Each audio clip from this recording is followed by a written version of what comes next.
ইট পাথর আর যানবাহনের কোলাহল থেকে বেরিয়ে ঢাকার খুব কাছেই সবুজে ঘেরা খুব সুন্দর একটি পার্ক, বলছি জলশিড়ি সেন্ট্রাল পার্কের কথা। বাংলাদেশ সেনাবাহিনীর সবচেয়ে সুন্দরতম পার্ক এটি জলশিড়ি সেন্ট্রাল পার্ক। এটি নারায়ণগঞ্জের রূপগঞ্জে অবস্থিত। আজকের ভিডিওতে এই পার্কের যাবতীয় সব কিছু থাকছে। আসসালামু আলাইকুম বন্ধুরা, আমরা প্রথমে টিকিট কেটে নিব। এখান থেকে প্রবেশ করেই প্রথমেই টিকিট কাউন্টার রয়েছে, এখান থেকে টিকিট কেটে নেব। টিকিটের মূল্যটা জন প্রতি 230 টাকা। তো আমার কাছে এটা একটু বেশি মনে হয়েছে। এটা যদি আর একটু কম হতো, 100 টাকা হতো বা 150 টাকা হতো, তাহলে খুব সুন্দর হতো। তারপরেও আমরা 3 জন প্রবেশ করেছি, 3 জনের 690 টাকা নিয়েছে। আজকের সফর সঙ্গী রয়েছে আমার সাথে আমার মৌ এবং আমাদের একজন গেস্ট, আমরা 3 জন। এখন আসি এখানে যাওয়ার পদ্ধতিটা, কিভাবে যেতে পারবো। এখানে 2 ভাবে যাওয়া যায়। এটা হচ্ছে বাড়িধারা নতুন বাজার, অনেকে বাড্ডা নতুন বাজার বলে। এই যে ভাটারা থানার সামনে থেকে এখান থেকে সরাসরি রিক্সাও যায়, আবার ইজি বাইকও যায়, যেটাকে আমরা অটো বলি। রিক্সাতে 50 টাকা নেয়, আর অটোতে গেলে জনপ্রতি 30 টাকা নেয়। একদম জলশিড়ি সেন্টার পার্কের সামনেই নামিয়ে দেয়। আরেকটা ওয়ে আছে কুড়িল বিশ্ব রোড থেকে যাওয়া। সপ্তাহে 7 দিনই এটা খোলা থাকে, শুধুমাত্র শুক্রবার জনসাধারণের জন্য এটা বন্ধ থাকে। এদিন সেনাবাহিনীর যারা সদস্য তারাই শুধুমাত্র তাদের ফ্যামিলি নিয়ে প্রবেশ করতে পারে। বাকি 6 দিন জনসাধারণ 9টা থেকে সন্ধ্যা পর্যন্ত এখানে প্রবেশ করা যায়। চারদিকে সবুজের সমারোহ, লেক আর অসম্ভব সব সুন্দর সুন্দর কাজ রয়েছে এখানে, খুব ভালো লাগবে। এখানে গেলে আপনার মন ভালো হতে বাধ্য। প্রথমে গিয়েই যে ঝর্ণা দেখা যায়, এদিক থেকে 2টা ব্রিজ আছে, সুন্দর ছবি তোলার জন্য খুব সুন্দর। আর এখানে রাজকীয় কিছু কাজ রয়েছে, এখানে বসার জন্য খুব সুন্দর একটা ব্যবস্থা রয়েছে। রাজকীয় একটা ভাব আছে, যেখানে বসে ছবি তুলতে পারবেন, ঘুরতে পারবেন। ফ্যামিলি নিয়ে ঘোরার জন্য এটা খুব সুন্দর জায়গা। আবার যারা কাপল আছেন তারাও যেতে পারেন, তাদের জন্য সুন্দর জায়গা রয়েছে। লেকের পাশে, লেকের ধারে বসে মনের মানুষের হাত ধরে বসে একটু গল্প করতে পারবেন। এখানেও কিছু আসনের ব্যবস্থা আছে, এখানে বসে একটু মনের মাধুরী মিশিয়ে মনের মানুষের সঙ্গে কিছুটা স্পেশাল সময় পার করা যায়। এখন আমরা সামনের দিকে একটু ধীরে ধীরে এগিয়ে যাচ্ছি। ডান দিকটা দেখবো, প্রথমে লেকের সাইডটা। এখানে খুব সুন্দর একটি গেট আছে, যেখানে লেখা আছে জলশিড়ি সেন্ট্রাল পার্ক। পায়ে হাঁটা পথগুলোও খুব সুন্দর, এখানে চারদিকে শুধু সবুজ। এটা হলো লেকের সাইড, ডান সাইডে। এখানে বসারও ব্যবস্থা আছে, এখানে বসে প্রকৃতিকে খুব কাছ থেকে উপলব্ধি করতে পারবেন। এটা লেকের সাইড, ডান সাইডটা। এদিক থেকে ঘুরে এখান থেকে লেকটা মূলত শুরু হয়েছে।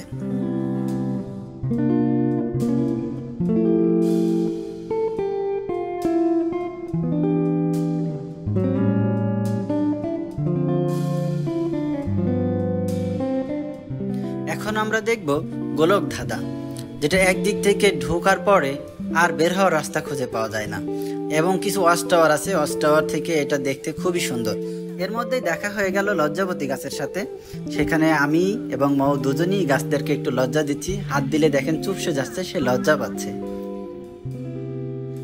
এখন আমি গোলক ধাঁধার ভিতরে প্রবেশ করতেছি, দেখি আমি বের হতে পারি কিনা। মাঝখানে একটা পয়েন্ট আছে, সেন্টার পয়েন্ট, আমি চেষ্টা করতেছি সেটা খুঁজে বের করার, দেখি পাওয়া যায় কিনা।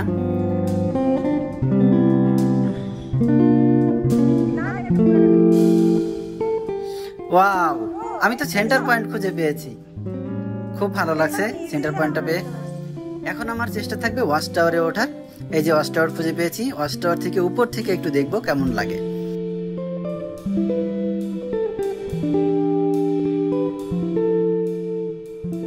দেখুন বন্ধুরা, ওয়াচ টাওয়ার থেকে পুরো গোলক ধাঁধাটা খুবই সুন্দর, খুব সুন্দর। চারদিকটা একটু দেখে নিচ্ছি। এখানে একটা ব্রিজ আছে, খুব সুন্দর ব্রিজ। এরপরে আমরা যাব সুড়ঙ্গ। এখানে একটা সবুজ সুড়ঙ্গ আছে, এই যে প্রবেশ করতেছি সুড়ঙ্গের ভিতরে।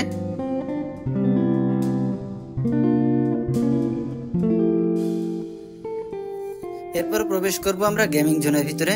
গেমিং জোনটা আমার কাছে খুব সুন্দর লেগেছে। এর ভিতরে প্রবেশ করে ডান সাইডে প্রথমে একটা জাহাজ, খুব সুন্দর জাহাজটা। এরপরে দেখতে পেলাম যে ডান সাইডে আমার নানির বান্ধবী বসে আছে, হ্যাঁ, তার পাশে আবার তার বন্ধুর মাথাটাও আছে। এখানে একটা বাম পাশে একটা সিন্দুক রয়েছে যেটাতে হাত দেওয়া নিষেধ, কিন্তু আমার মৌ এত দুষ্টু, সে সেটাতে গোপনে হাত দিয়েছে, যেটা অবশ্য ক্যামেরায় আনিনি।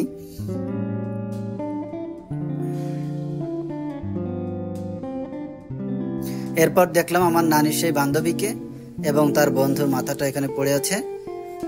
এরপরে যে জাহাজে উঠবো, একটু দেখবো। এখানে আবার জাহাজে ওঠা নিষেধ, যার কারণে উপরে উঠে নাই, নেমে গিয়েছি। ডান সাইডে যেটা দেখছেন ওইটাই গেমিং জোন। এরপর ওখান থেকে বেরিয়ে এসে আমরা আবার একটু রেস্ট নিয়ে নিলাম এখানে বসে।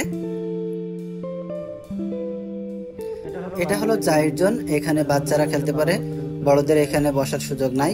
যাদের বাচ্চা আছে তারা এখানে এসে একটু খেলা করতে পারবে। এটা হচ্ছে প্রাইভেট শিপ, এখানে সিঁড়ি বেয়ে উঠে এখান থেকে ঘুরে নিচে নামার সুযোগ আছে।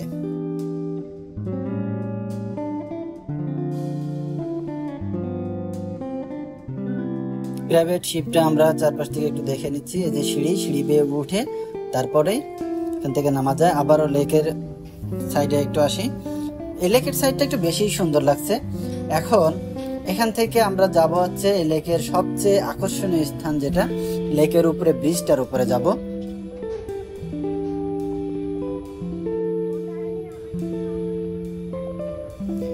এখানেও বাম পাশে একটা সুন্দর বসার জায়গা আছে, সেই রাজকীয়, আমি যেটাকে বলি রাজকীয় আসন। এখন আমরা প্রবেশ করতেছি সেই সুন্দর আকর্ষণীয় জায়গা, ব্রিজের উপর।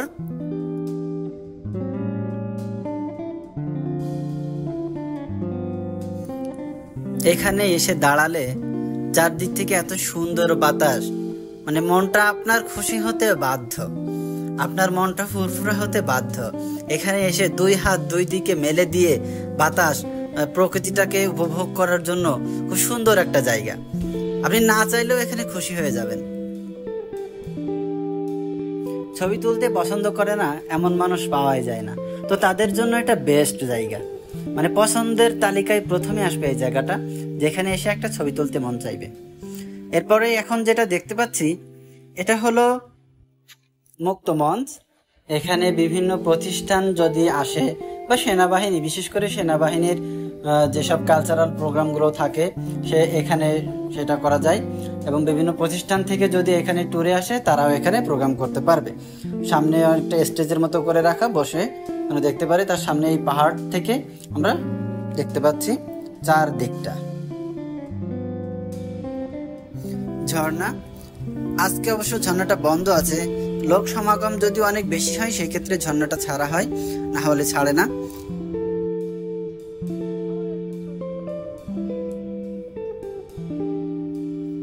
এই ঝর্ণার নিচেই আছে কিছু রঙিন মাছের সমারোহ। মাছগুলা দেখলে আপনার মনে খুব শান্তি লাগবে, সহজ কথা। আমার যেটা হয়েছে খুব ভালো লেগেছে। মাছগুলা দেখুন, বিভিন্ন কালারের মাছ রয়েছে এখানে, খুব সুন্দর।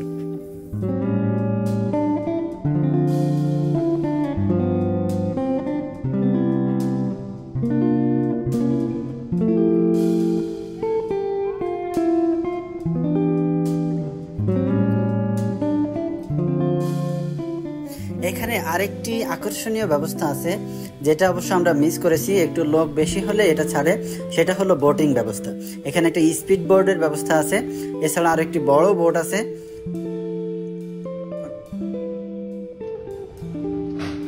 এই বোটটা যদি লোকজন বেশি হয় সেই ক্ষেত্রেই ছাড়ে। পাশেই রয়েছে রেস্টুরেন্ট, খুবই সুন্দর রেস্টুরেন্টটা। এখানে খাবারের দামটা একটু বেশি, এক্ষেত্রে খাবার খাইতে হলে দামটা আগে একটু জিজ্ঞাসা করে নিতে হবে।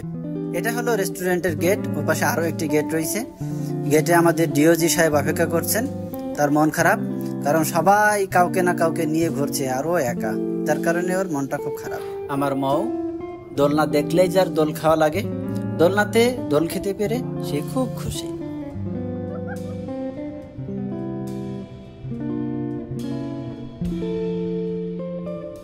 এখানে যারা বিভিন্ন প্রতিষ্ঠান থেকে আসবে, মানে হিউজ সংখ্যক, তারা এখানে বসে একটু সময় কাটাতে পারবে। অনেক সুন্দর জায়গাটা, এখানেও কনসার্ট করার মতো ব্যবস্থা আছে। সবচেয়ে সুন্দর যেটা আমার লাগছে সেটা হচ্ছে এখানে নামাজের ব্যবস্থা আছে। এখানকার যে উজুখানা সেটাও খুব সুন্দর। এই যে এখন উজুখানাটা দেখা যাচ্ছে, খুব সুন্দর লেগেছে আমার কাছে এটা। এখানে কেনাকাটার ব্যবস্থা আছে। প্রবাহিকা, এটা সেনাবাহিনী কর্তৃক এটা নির্মিত। এখানে বিভিন্ন সুন্দর সুন্দর আইটেম রয়েছে। এখানে আপনার পছন্দের অনেক কিছুই আছে, চাইলে আপনার প্রিয়জনের জন্য নিতে পারেন বা আপনার জন্যও নিতে পারেন।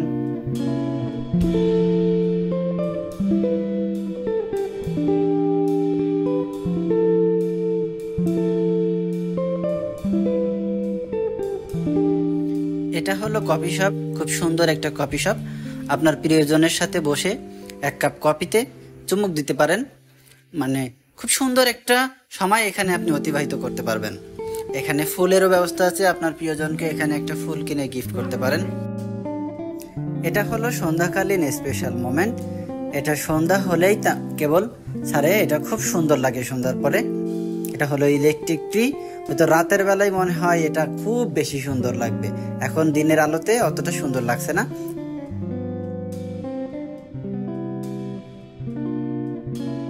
এখানকার সবচেয়ে আকর্ষণীয় বিষয় এটা ঝর্ণা, যেটা সন্ধ্যার দিকে ছাড়া হয়। আপনার মন এটা দেখলে ভালো হবে। এখানে যারা ছবি তুলতে আগ্রহী বা ছবি তুলতে পছন্দ করে, তারা এখানে আসলে ছবি তুলবে। সন্ধ্যার পরে যখন এটা ছাড়ে খুব দারুণ লাগে। এই ছিল জনশিরি সেন্টার পার্কের A to Z। আমার সাথে থাকার জন্য সবাইকে অনেক অনেক ধন্যবাদ। সবার জন্য অনেক অনেক ভালোবাসা। আমাকে সাপোর্ট করবেন। যদি ভিডিওটা ভালো লাগে তাহলে সাথেই থাকবেন। ভালো থাকবেন, সুস্থ থাকবেন। সবার জন্য অনেক অনেক শুভকামনা।